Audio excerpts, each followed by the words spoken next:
When my 2-year relationship ended, I found myself adjusting to life as a single person once again. Moving back to living alone was a shift, and so was re-entering the world of online dating. Swiping on Tinder and other apps became a regular activity. Although I had been single for a few months by this point and had met a few people during that time, I still hadn't found anything substantial. One of the people I matched with on Tinder was a girl named Tracy. We exchanged a few messages and she gave me her Snapchat, but the connection fizzled out quickly. She would occasionally watch my Snapchat stories, but she wasn't actively engaging with me. It reminded me of how things used to go when I was in college, but now in my late 22s, the whole online dating scene felt different. It seemed immature and a bit draining. I own a corner townhome in a small community and work as an accountant. It's a stable job with good pay, but I'd be lying if I said it wasn't boring. After my ex moved out, I initially relished the peace and quiet, but after a month, the novelty wore off. I realized I might be more of a relationship-oriented person or simply someone who needs other people around. The loneliness was starting to get to me, which is probably why I spent so much time swiping on dating apps and going on dates even just to get out of the house. This all happened last December. I had posted something Christmas-themed on my Snapchat story, and to my surprise, Tracy commented on it. We hadn't spoken in weeks, but she struck up a conversation about doing some Christmas activities together. We started chatting more, and I suggested festive activities like ice skating or visiting a local village to see the decorations. However, she proposed a different idea, decorating my Christmas tree. I did have a tree, but it was a fake one stored in the attic, and I hadn't set it up yet because it's a two-person job. Tracy said she'd be happy to help, so I figured, why not? We planned for her to come over at 9 p.m. It was already dark when we finalized the plan, and I remember it being around 7:30 when I rushed out to the liquor store to grab a couple of bottles of wine. Once I got back, I cleaned the house, vacuuming and sweeping the floors. It made me realize just how quickly a place could get messy without my ex's help. By 9, I was sitting upright on the couch with the TV on, pretending to be casually watching a movie. In reality, I had set up everything to create a cozy and welcoming atmosphere. I waited for Tracy to message me or ring the doorbell. But by 9:30, I started to think she was flaking.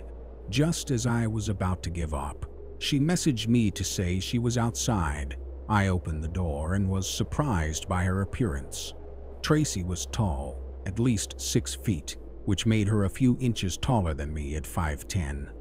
She was wearing a lot of perfume, and while it was initially overpowering, I noticed a faint hint of body odor beneath it, which turned me off. We went to sit on the couch, and she sat very close to me, our legs touching. Her behavior felt a bit off, and she didn't match the impression I had of her from our online conversations.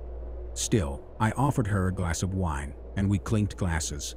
Almost immediately, she spilled a large drop of red wine on my light blue couch.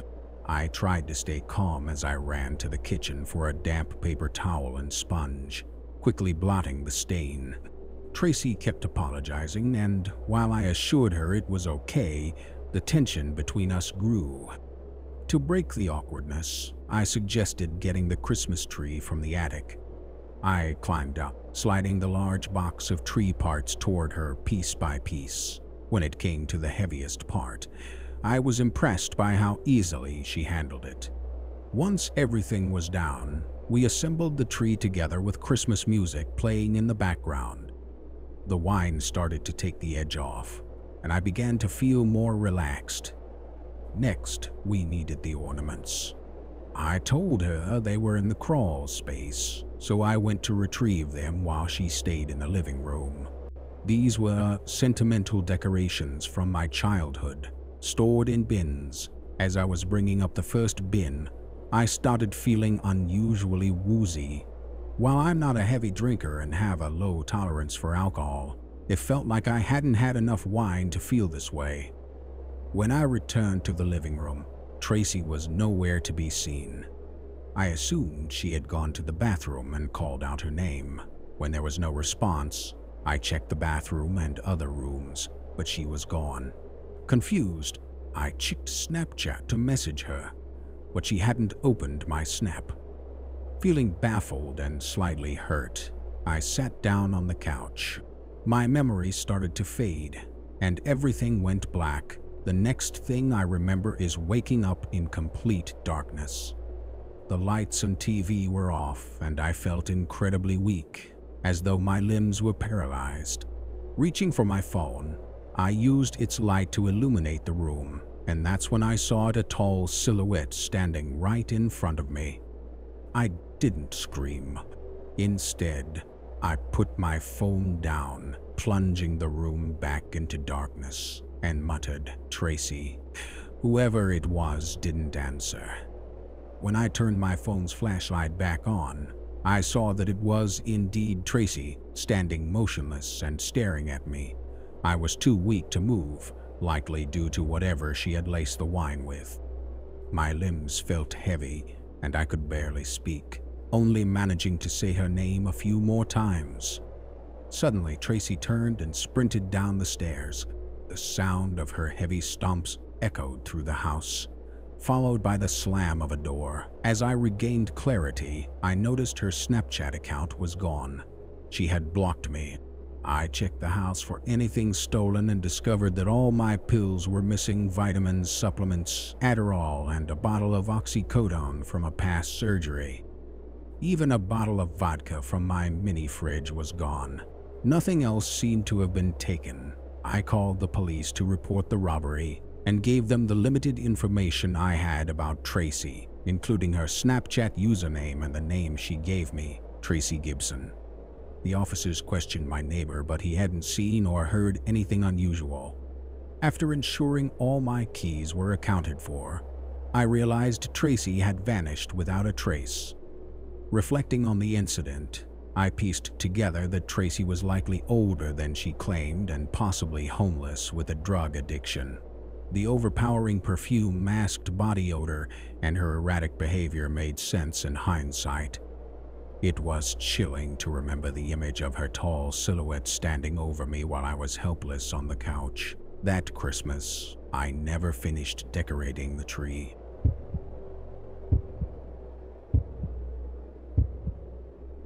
This happened on Christmas Eve, back in 1997, when I was just 7 years old. Since my family is Jewish, we don't celebrate Christmas, so the evening was supposed to be like any other night for us. My dad, being a doctor, often worked on call during the Christmas holidays, as it was easier for him to take shifts compared to his colleagues who celebrated. That night, he wasn't home, leaving my little sister and me alone for the evening. Technically, our mom was home, but to be blunt, she was an alcoholic at the time. As a 7-year-old, I didn't understand what alcoholism was. All I knew was that once it got dark, she would pass out and become nearly impossible to wake up. I'm sorry if that sounds harsh or like too much information, but it's crucial to the story. My sister and I were downstairs watching TV when we suddenly heard a knock at the door. Being the oldest, I went to see who it was. Our front door had glass panes, making it easy to see who was on the other side. Standing there was a man dressed in a Santa suit, holding a large bag. When he saw me, he smiled warmly and waved, beckoning me to come to the door. I approached but didn't open it. It struck me as odd that someone dressed as Santa would come to our house, of all places in the neighborhood. He said, "Hey kid, it's me, Santa. Let me in and I'll give you your presents." I remember bluntly telling him, Santa isn't real. And even if he was, he doesn't give presents to Jewish kids. The man's demeanor shifted slightly, but he kept his grin, responding, "Of course, I'm real." In the past, I only visited Christian homes, but I started to feel bad that Jewish kids never got presents. So this year, I changed the rules so you can get presents too. But I wasn't buying it. In fact, I started to feel irritated. I argued back, explaining that Jewish kids already get presents during Hanukkah, not on Christmas. That's when the smile fell from his face and his fake jolly charm evaporated. His tone turned more demanding as he insisted I open the door. Realizing something wasn't right, I told my sister to dial 911. Hearing this, the man immediately turned and ran off. My sister made the call, but unfortunately, the operator didn't take us seriously. Looking back, I think she assumed we were just some excited kids making up a story about Santa Claus. She told us the number was for emergencies only and hung up on us now. We were truly scared. We didn't know who else to call. At just 4 and 7 years old, the only numbers we knew were our home phone number and 911. Since it was the 90s, our dad didn't have a cell phone, and we didn't know the hospital's number to reach him. With our mom still passed out and impossible to wake up, we were completely on our own. A few minutes later, the knocking started again. This time, the man's tone was angrier. He shouted through the door, saying he knew the cops weren't coming and demanding we let him in. He threatened that if we didn't, we'd be in big trouble. My sister started crying and ran upstairs, trying once again to wake our mom, not knowing what else to do. I came up with an idea that only made sense to my 7-year-old brain. I grabbed a bunch of candles from our menorah, lit them all, and then ran to the smoke detector. I blew out the candles underneath it, hoping the smoke would set off the alarm. Thankfully, it worked. The alarm blared, and as an adult, I now realize how dangerous and reckless this was. I could have easily started a fire, but at the time, all I knew was that the smoke alarm would automatically alert 911 and send help to our house. Fortunately, there was a fire station less than 2 minutes away, so the firefighters arrived almost immediately. My sister came downstairs, frightened by the alarm, but I reassured her there was no fire and told her to stay with me. What shocked me most was that the man hadn't left. Instead, he ran up to the firefighters, pretending to be relieved to see them. I remember him claiming that he was our dad and that he had dressed as Santa to surprise us for Christmas Eve.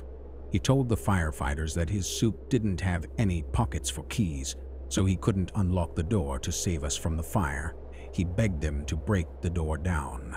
At first, it seemed like the firefighters believed him. They were getting ready to break in, telling us to stand back from the door. Panicking, my sister and I started shouting, crying, and telling them that he wasn't our dad. We explained that our dad was working at the hospital, that we didn't celebrate Christmas, and that we had no idea who this man was. I even showed them my kippah and pointed to our menorah as proof that we were Jewish. I broke down sobbing as I told them I had set off the smoke alarm to get help because the police didn't believe us. Thankfully, the firefighters listened. One of them turned to the man and asked why Santa would show up at a Jewish home. I don't remember exactly what the man said, but whatever it was, the firefighters didn't believe him. 2 of them wrestled him to the ground while another called the police. They also asked for the name of the hospital where my dad worked so they could contact him and let him know what was happening. The police arrived shortly after and arrested the man. An officer stayed with us until my dad came home. When he arrived, he was furious at my mom for being so drunk that she had slept through the entire ordeal. But mostly, he was relieved that my sister and I were okay. I genuinely believe that being Jewish saved our lives that night. Had we opened the door to let that man in, I'm certain it would have been our last Christmas. The following year, I was more than happy to have our usual boring, quiet Christmas Eve.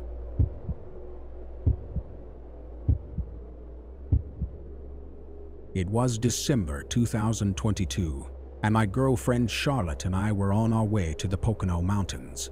We had rented a super cozy-looking Airbnb festively adorned with Christmas decorations.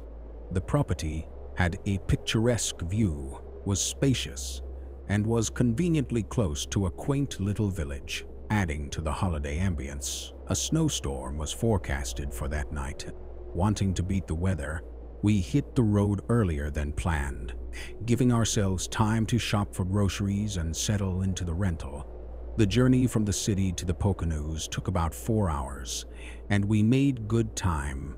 Along the way, we stopped at a Family Dollar to pick up some snacks and essentials before heading straight to the Airbnb. When we arrived, we turned onto an uphill gravel road that cut through a clearing in the trees, leading us to the house.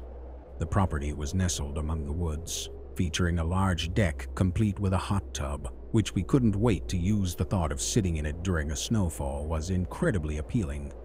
Christmas decorations were scattered across the property, glowing reindeer, a large snowman, and oversized decorative candy canes lining the walkway to the front deck.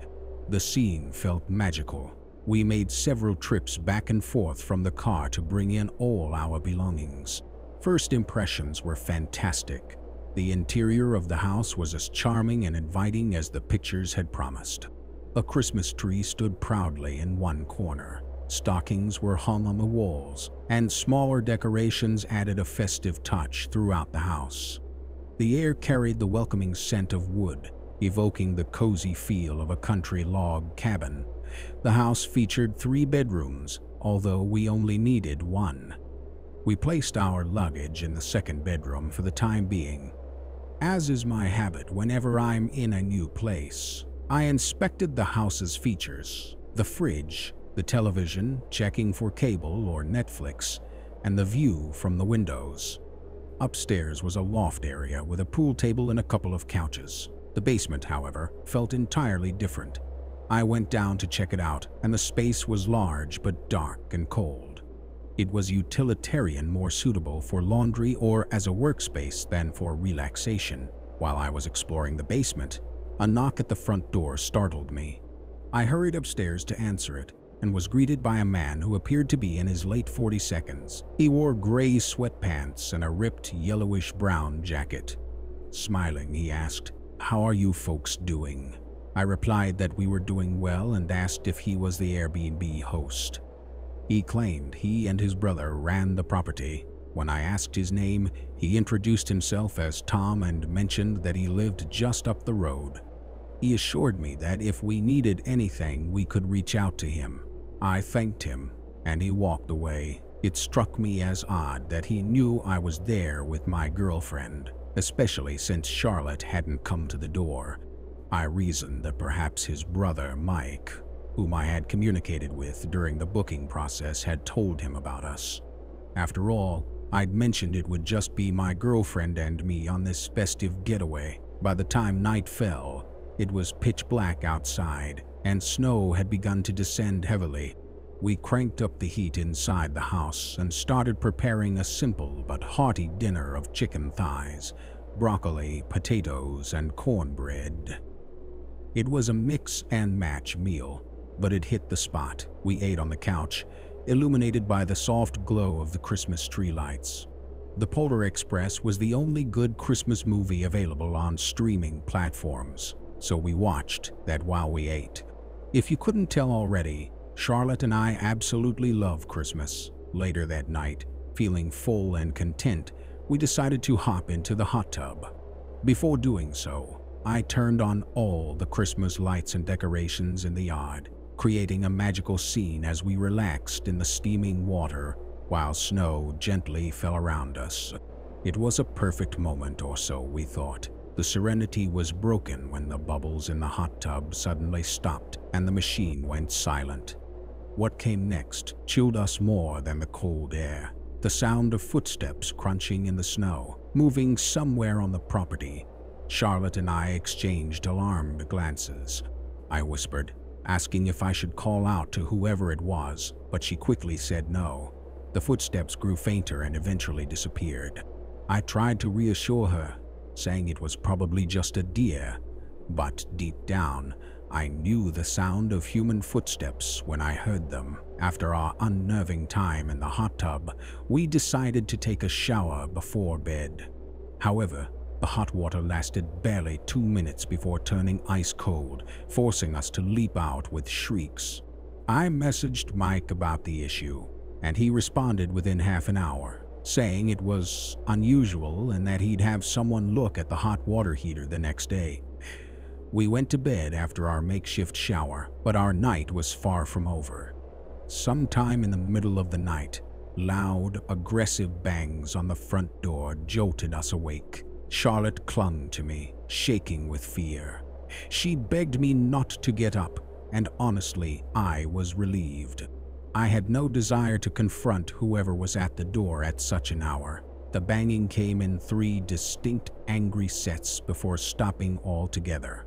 We sat upright in bed for what felt like an eternity, whispering about what to do. I eventually crept over to lock the bedroom door for an added sense of security. Minutes felt like hours, but eventually the silence lulled us back to sleep. In the morning, I messaged Mike again, describing the terrifying encounter.